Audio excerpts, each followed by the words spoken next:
Hello guys, welcome back to my channel, my Wanderer in UK. Guys, I'm here in the Leeds Armoires Museum. So our video for today is about spectacular sword. Enjoy watching guys. Money on it? No. No. It's like taking lollies from a child.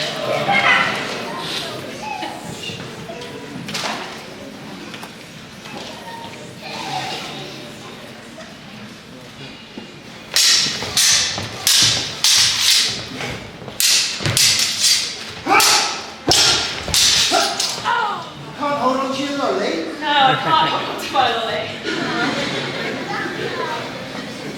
You should bring money on this. No. Let's try again. Choose another size. Well, that's wrong. Just remember the teaching, that's all.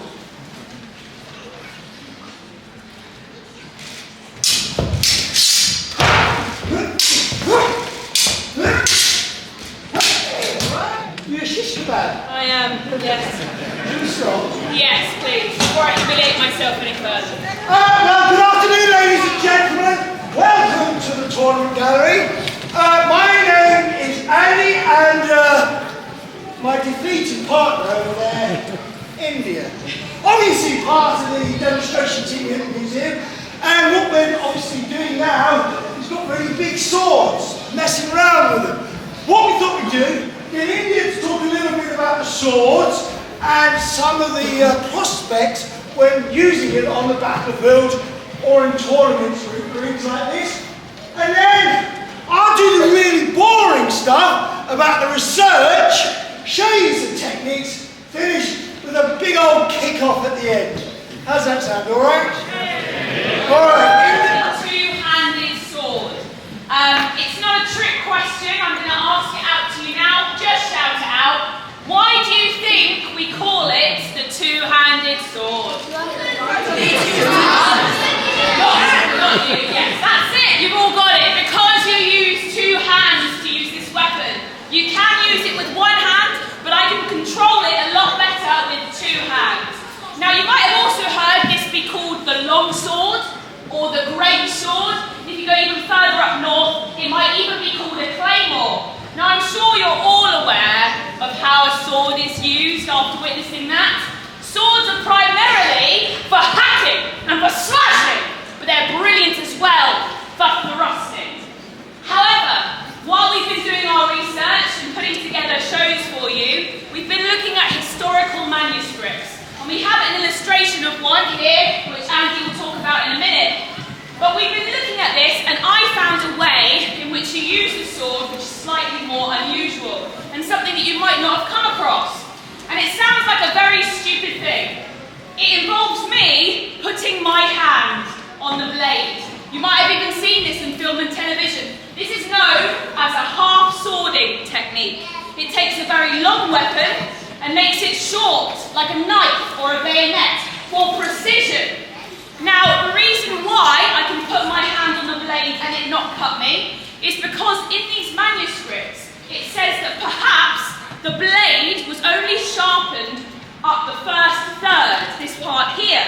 And the reason that is, well, if I felt particularly cruel to all of you and to this man here and decided to cut this talk short and run him through with my blade, can't do that. See, this is why we have a script, so you don't do things like I know, but I thought I'd change it up a bit. You're not using your sword. I'm just demonstrating with your sword man. You'll get your time later. So if I did feel particularly cruel and decided just to run Andy through, but not actually, and I'd run him through thus, like that. If it was the medieval times, Andy would be dead. I don't need to keep pushing my blade in order for him to become deaderer, yeah? So, this is why the blade might have been sharply, sharper at this part of it. Also, another reason this bit might have been slightly more blunt is because this is the fork, the strong part of the blade, which I use a lot for defensive measures. And now I'm going to use my glamorous assistant Andy, and I'm going to stop talking and demonstrate in a way in why we might use a half-swording technique. Can I have my sword? You can have your sword now. You? So, what I'm going to get Andy to do is to attempt to slice me in half, right down the middle, so there is 2 slabs of me either side of this tournament room. Ready? Yes. Yes. Here! So from here, I block Andy's incoming blow, and I've got my hand on the blade here to help, almost like an extra shock absorber. The reason being, if I didn't, this might happen, and it comes all the way through my shoulder. So this helps me. It's a very strong position. Notice, however, my fingers are this side of the blade. They aren't wrapped around it because Andy might do this and cut off my fingers. Little cocktail sausages all over the floor. So to avoid that happening and shortening my career, I keep my hand here. From here, I now knock aside the blade and come in with that half-swording technique, with a lot of control over this sword. Now, it is a little bit overkill. Andy's not wearing any armour. But let's imagine that he was a brilliant, shiny piece of armour. He looks very magnificent, and he is almost impervious to my hacking and slashing. You're enjoying this way too much. However, even with his armour, I can still get in using that half-swording technique. For example, Andy has his visor down. He has limited vision, he can see out, which means if there's a hole, I've got a way in. So I might push my blade through the visor, into his eyeball, up into his brain. Yeah? If he wasn't wearing a helmet, and he didn't have a lovely sallet to protect the back of his neck, what was that? That's me. Yeah. I might push my blade down through his spine into his lungs using the half-swording technique. I might go underneath his armpit, this bit here that isn't protected. I might even go under him. That's enough. You get the idea. A half-sword is brilliant, and I have a lot of control over where it's going to go. But there is another way in which I might put both my hands on the blade. The most important thing is I don't let the sword slide. So, Andy's going to try again to slice me in half. Yeah? From here, knock the sword away. 2 hands on the blade, come down on top of Andy's head. You did well though. So, if Andy hadn't have been so quick and I had come down on top of his head, if he was wearing a helmet, that's still going to be a hell of a headache and some trauma. However, if he wasn't wearing a helmet, he'd be dead. And that's why it's known as the Mordhau, which means, loosely translated in German, the murder strike.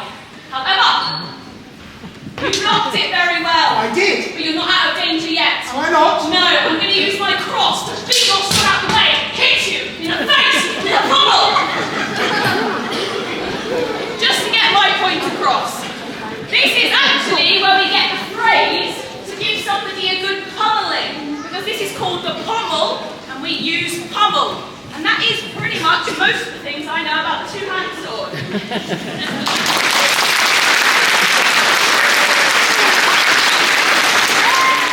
Over enthusiastic like she is, she makes a chopping from my neck, trying to take my head from my shoulders. So I step in, use the fort on the fort, stronger and strong. But the movement continues, so I come in, grab the good part of the blade, I continue thrusting forward, which turns my opponent, already in a good position. But the manuscript there has got my foot up there. So all I need to do is bend the back over both the swords, and then taking the swords, gentle cutting action, and hopefully the head will come from the shoulders. Now we don't know whether that's the case, but maybe that is one outcome. Tell you what we'll do. We'll walk through the section we did at the beginning, highlighting our It's called the crown, or the kerniger, because it looks like a crown on top of my head. Now it's aggressive, but also almost invites an attack. So I'll do something similar. However, I'm in what's known, we call it today, the low line, and my sword is literally pointing at earthwards, not towards my opponent at all. In fact, the Germans call this the elbow, or the fool's start. Now it could be foolish because I'm aiming down there, or actually it could be quite good. However, it all goes wrong if you both attack at the same time. India becomes a shish kebab, and I get split in two. So, we won't do that. So maybe, as I can see fear in India's eyes, I will toy with her a little, like a kitten toys with a mouse.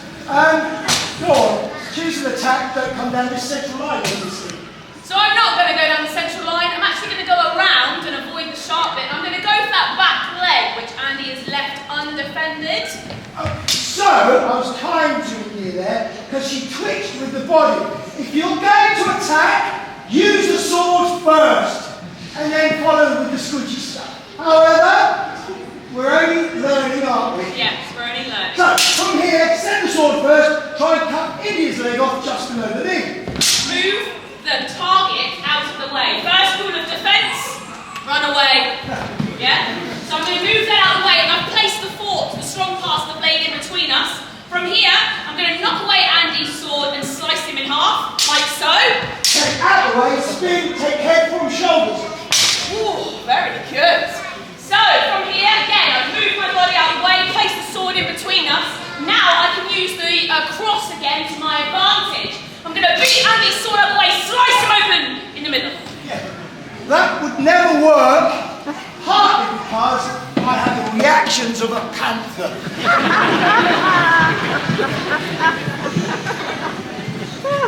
Anyway, jumping back, like a gazelle, hold on to that sword, hard-swording technique, try and stick it in his left arm. Already, I know you're going to block it.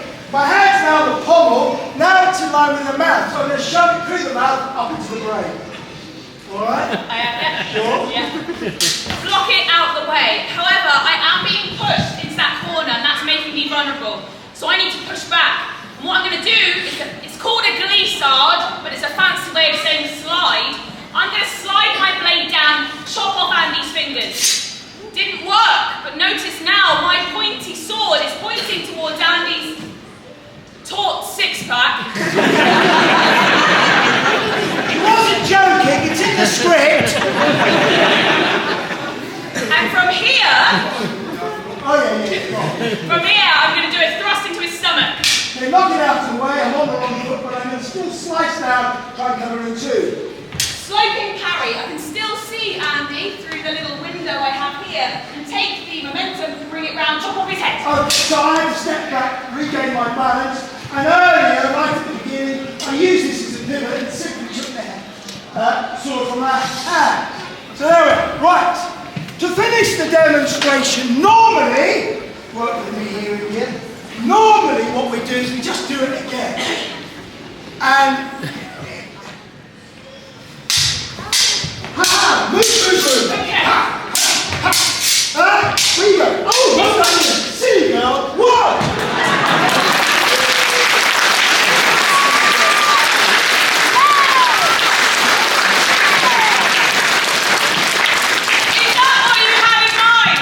I think what we've proved there, ladies and gentlemen, is anyone can be lucky. Alright, 2-1. Let's make it a contest then. Alright. You didn't want to bet money. Don't play your sword.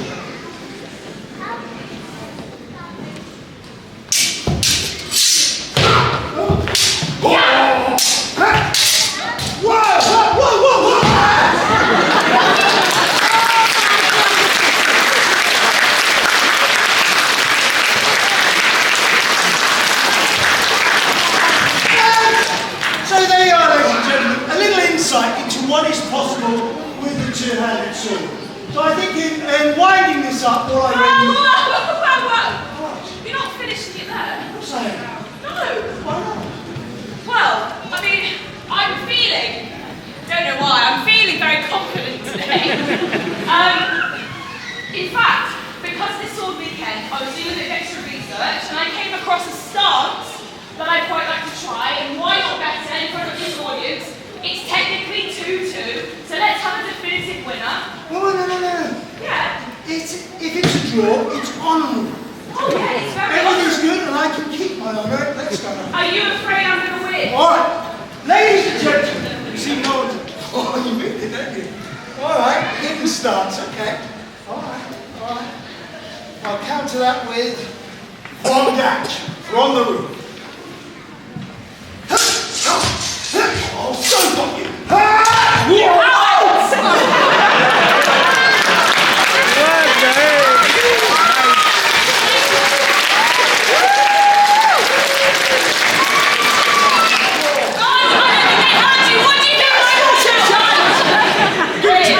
Ladies and gentlemen, for myself and India, the victor, thank you.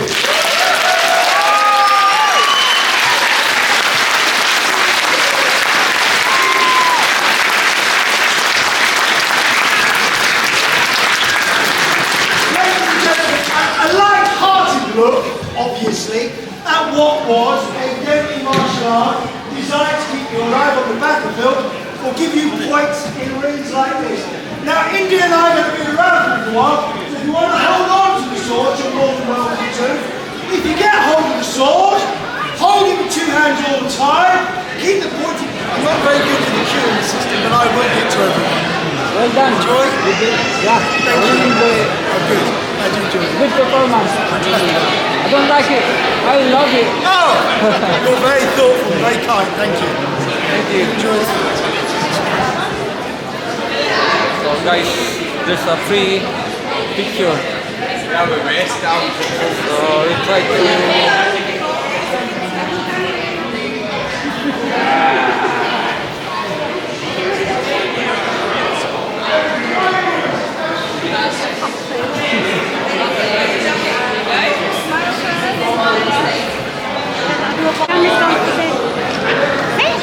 Well done. Amazing performance. Oh, thank you very much. I don't like it. I love it. Oh, yes, we love that. Thank you. Thank you. You say okay. You're probably a lot stronger than I am. It's actually lighter because I'm a lady. He is a nice, big, strong man. So I reckon you, at your age, would have started training to be a knight from your age. So you would have got, actually, you would have probably had a more gentle sword to start with, so you don't kill your master. Because that would have been really unfortunate. But I reckon you do a good job. That's me in his face, yeah. Yeah, absolutely. So guys, if you want to know the exact details, please check my descriptions below. So guys, I hope you enjoy the spectacular sword here in Armour Museum. Thanks for watching, and I will see you on my next video. Bye! Ha! Move, move, move! Ha! Ha! Ha!